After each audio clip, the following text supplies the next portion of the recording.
ಇವಳು ನಾನು ತುಂಬ ಹಚ್ಕೊಂಡಿದ್ದೆ ಭೂಮಿಕಾ. ಇವಳು ನನ್ನ ಲೈಫಲ್ಲಿ ಬಂದಾಗಿಂದ ಏನೇನೋ ಪವಾಡಗಳು ನಡೆದೋಯ್ತು. ಎಲ್ಲೋ ಹೋಗ್ತಾ ಇದ್ದೆ ನನ್ನ ಲೈಫು, ಸರಿಯಾಗಿ ದಾರಿಗೆ ಬಂದಿದ್ದೆ ಇವಳಿಂದ ಅಂದ್ರೂ ತಪ್ಪಿಲ್ಲ. ನನ್ನ ನೀವು ಸಿಕ್ಕಿದ್ರಿ, ನನ್ನ ಮಗ ಸಿಕ್ತ, ನನ್ನ ಜೀವನ ಒಂದು ಹಂತಕ್ಕೆ ಬಂತು. ಅವಳ ಪಕ್ಕದಲ್ಲಿದ್ದರೆ ನಾನು ಪ್ರಪಂಚನೇ ಗೆದ್ದೆ ಅಂತ ಅನ್ನಿಸ್ತಾ ಇತ್ತು. ಈಗ ನನ್ನ ಇಡೀ ಪ್ರಪಂಚನೇ ಖಾಲಿ ಅಂತ ಅನ್ನಿಸ್ತಾ ಇದೆ. ನನ್ನ ಬದುಕಿನ ಒಂದು ಭಾಗನೇ ಹೋಯ್ತು ಅಂತ ಅನ್ನಿಸ್ತಾ ಇದೆ. ಯಾಕೆ ಹಾಗೆ ಹೇಳ್ತಿದ್ದೀರಾ? ನನಗೆ ನಿಮ್ಮ ಕಷ್ಟ ಅರ್ಥ ಆಗುತ್ತೆ. ಮಿಂಚನ ಕಳಿಸ್ಕೊಡೋದಕ್ಕೆ ನನಗೂ ಮನಸ್ಸಾಗ್ತಿಲ್ಲ. ನಾನು ಕಳ್ಕೊಂಡ ಸ್ವಂತ ಮಗುನ ಇವಳಲ್ಲಿ ಕಳ್ಕೊಂಡಿದ್ದೆ ಭೂಮಿಕಾ. ಎಷ್ಟೋ ದಿವಸ ಇವಳು ಮೊದಲು ನನಗೆ ಸಿಕ್ಕಿದಾಗ ಯಾರ ಜೊತೆನೂ ಮಾತಾಡ್ತಾ ಇರಲಿಲ್ಲ. ಬೊಂಬೆ ಜೊತೆನೇ ಓಡಾಡ್ತಿದ್ಲು. ಅವಳು ಮತ್ತು ಬೊಂಬೆ ಅಷ್ಟೇ ಅವಳ ಪ್ರಪಂಚ. ಬೇರೆ ಲೋಕದವಳ ಥರ ಇರ್ತಾ ಇದ್ಲು. ಅವಳಾಯಿತು, ಬೊಂಬೆ ಆಯಿತು. ಈಗ ಮತ್ತೆ ಅವಳಿಗೆ ಸೈಕಲಾಜಿಕಲ್ ಶಾಕ್ ಆಗಿ ಬೊಂಬೆ ಜೊತೆಗೆ ಮಾತಾಡ್ತಿದ್ದಾಳೆ. ನನಗೆ ಒಳಗಡೆಯಿಂದ ತುಂಬ ಭಯ ಆಗ್ತಾಯಿದೆ ಭೂಮಿಕಾ. ಮಿಂಚನೆ ನಮ್ಮ ಮಗಳಾಗಿದ್ರೆ ಎಷ್ಟು ಚೆನ್ನಾಗಿರೋದಲ್ವ? ನನಗೂ ಹಾಗೆ ಅನ್ಸೋದು. ನಮ್ಮ ಮಗಳಿದ್ದಿದ್ರೆ ಅವಳು ಮಿಂಚೆ ಥರನೇ ಇರ್ತಿದ್ಲು ಅಂತ. ಆದರೆ ಏನು ಮಾಡೋದು, ರಿಯಾಲಿಟಿನೇ ಬೇರೆ ಅಲ್ವಾ?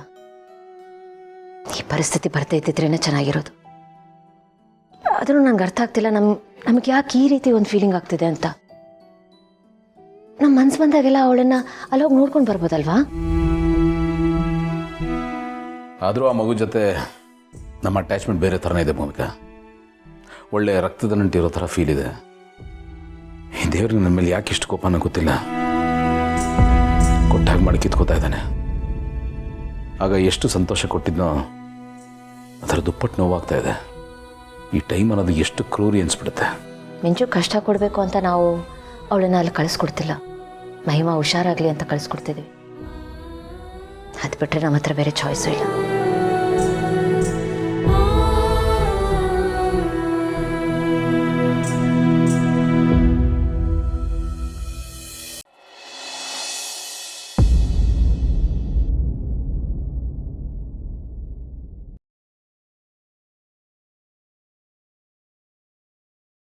ಮಿಂಚು ಬಾ, ಮಿಂಚು ಆಡೋಣ. ನಾವಿಬ್ರು ಆಟ ಆಡೋಣ ಅಂತ ಎಷ್ಟೊಂದು ಆಟ ಸಮಯ ಅಂತ. ನೀನ್ ಬಾ. ಬೇಡ, ನನ್ಗೆ ಇವತ್ತು ಮೂಡಿಲ್ಲ. ನೀನು ನನ್ ಸುಮ್ಮನೆ ಬಿಟ್ಬಿಡು. ಮಿಂಚು, ದಿನ ನಾನೇ ಆಟ ಆಡ್ತೀನಿ ಅಂದ್ರೆ ನೀನ್ ನೋಡ್ ಬರ್ತಿದ್ದೆ. ಇವತ್ತು ಯಾಕೆ ತುಂಬಾ ಡಲ್ ಆಗಿದ್ಯಾ? ಓಹೋ, ನಾನು ನಿನ್ನ ಅವತ್ತು ರೇಗಿಸಿದ್ನಲ್ಲ, ಅದಕ್ಕೆ ನನ್ ಮೇಲೆ ಕೋಪನಾ? ನನಗೆ ಯಾಕೆ ನಿನ್ ಮೇಲೆ ಕೋಪ? ನಾನು ಈ ಮನೆ ಬಿಟ್ಟು ಅತ್ತೆ ಮನೆಗೆ ಹೋಗ್ತಿದ್ದೀನಲ್ವಾ, ಅದಕ್ಕೆ ಬೇಜಾರು. ಇನ್ಮೇಲೆ ನಾನು ನಿನಗೆ ಕಾಟನೇ ಕೊಡಲ್ಲ, ಜಗಳನೂ ಆಡಲ್ಲ. ಅವತ್ತು ನಾನು ನಿನಗೆ ಮಸಿ ಹಚ್ಚಿದ್ನಲ್ವಾ, ಇನ್ಯಾವತ್ತೂ ಆ ಥರ ಹಚ್ಚಲ್ಲ. ನಾನು ಹೋದಾದ್ಮೇಲೆ ನೀನು ತುಂಬಾ ಆರಾಮಾಗಿರ್ಬೋದು. ಮಿಂಚು, ನೀನ್ ಎಲ್ಲಿಗೆ ಹೋಗ್ತಾ ಇದ್ಯಾ? ಅತ್ತೆ ಮನೆಗ್ ತಾನೆ? ಅಥವಾ ನೀನು ನನ್ನ ನೋಡ್ಬೇಕು ಅಂದ್ರೆ ನೀನೇ ಬಾ, ಅಥವಾ ನಾವು ನಿನ್ನ ನೋಡ್ಬೇಕು ಅಂದ್ರೆ ನಾವೇ ಬರ್ತೀವಿ. ಅತ್ತೆ ಮನೆ ನಮ್ಮನ್ನೇ ಇದ್ದಂಗ ಅಲ್ವಾ, ಮತ್ತೆ ಯಾಕೆ ಬೇಜಾರು?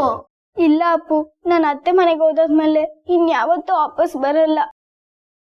ನನ್ನನ್ನ ಎಲ್ರೂ ಸೇರಿ ಮನೆ ಬಿಟ್ಟು ಆಚೆ ಕಳಿಸ್ತಿದ್ದಾರೆ. ಹಾಗೆಲ್ಲ ಹೇಳ್ಬೇಡ ಮಿಂಚು. ಇವತ್ ನನಗೆ ಮಸಿ ಬಲ್ದಲ್ಲ, ಅದಕ್ಕೆ ಪಪ್ಪ ಮಮ್ಮಿಗೆ ಬೇಜಾರ್ ಬಂದು ನಿನ್ನ ದೂರ ಮಾಡ್ತಾ ಇದಾರೆ, ಮನೆಯಿಂದ ಆಚೆ ಹಾಕ್ತಾ ಇದ್ದಾರೆ.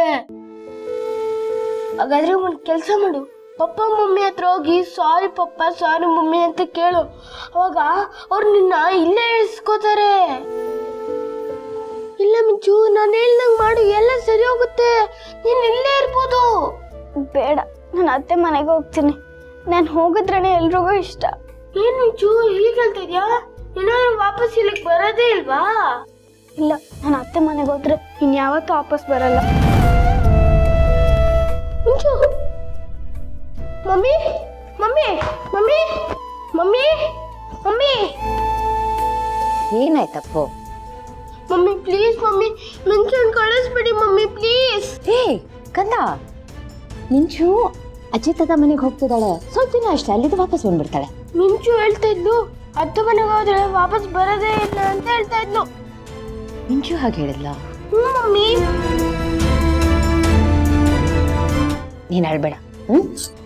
ಮೈ ಮಾತೆಗೆ ಹುಷಾರಿಲ್ಲ ಅಂತ ನಿನ್ಗೆ ಗೊತ್ತಲ್ವಾ?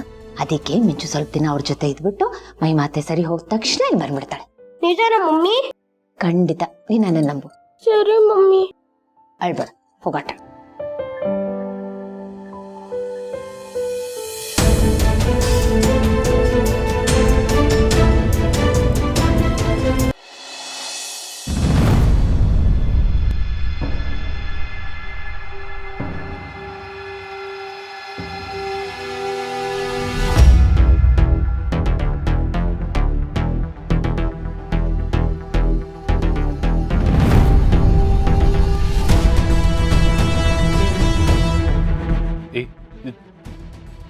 ದಿಯಾ ನಾಟಕ ಮಾಡ್ತಾ ಇದೆಯಾ ತಾನೆ?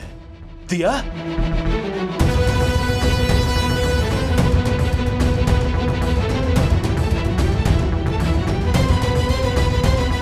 No no no no no no no shit! ಎಂತ ಕೆಲಸ ಮಾಡ್ಬಿಟ್ಟಿಯೋ ಜಡಿ, ಈಗಲೇ ಸಾಯಿಸ್ಬಿಟ್ಟಿಯಲ್ಲೋ. ಥೋನೇನ್ನ ಮಾಮ್ ಯಾವಾಗಲೂ ಹೇಳೋಳು, ಕೋಪದ ಕೈಗೆ ಬುದ್ಧಿ ಕೊಡ್ಬೇಡ, ಅನಾಹುತ ಆಗುತ್ತೆ ಅಂತ. ಕಡೆಗೋದೆ ನಿಜ ಆಗೋಯ್ತಲ್ಲೋ. ಎಂತ ಕೆಲಸ ಆಗೋಯ್ತು. ನಾನು ಇವಳನ್ನ ಸಾಯಿಸ್ಬೇಕು ಅಂತ ಅನ್ಕೊಂಡಿದ್ದೆ, ನಿಜ ಆದ್ರೆ ಯಾವಾಗ? ದುಡ್ಡಿಲ್ಲಿದೆ ಅಂತ ತಿಳ್ಕೊಂಡ್ಮೇಲೆ ಆತರ ಪಟ್ಟು ಇವಾಗ್ಲೇ ಸಾಯಿಸ್ಬಿಟ್ಟೆಲ್ಲೋ. ದುಡ್ಡಿಲ್ಲಿದೆ ಅಂತ ಹೇಗೋ ತಿಳ್ಕೊಳ್ಳೋದು? ಏನ್ ಮಾಡ್ಲಿ ನಾನೀಗ?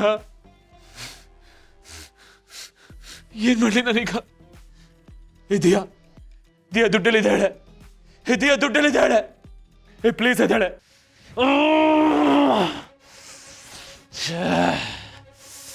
ದುಡ್ಡು ಹೋಯ್ತಲ್ಲೋ. ಹೇಳ್ಬಿಟ್ಟಾದ್ರೂ ಸಾಯ್ಬೇಕಲ್ವೇನಲ್ಲ.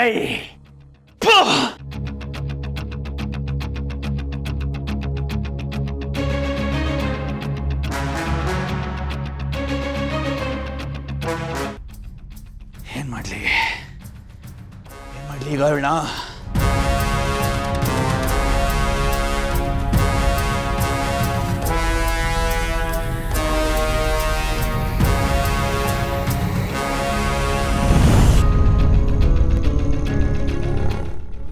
ಮೇಡಮ್ ಇದ್ದಾರಾ? ಇದ್ದಾರೆ ಸರ್.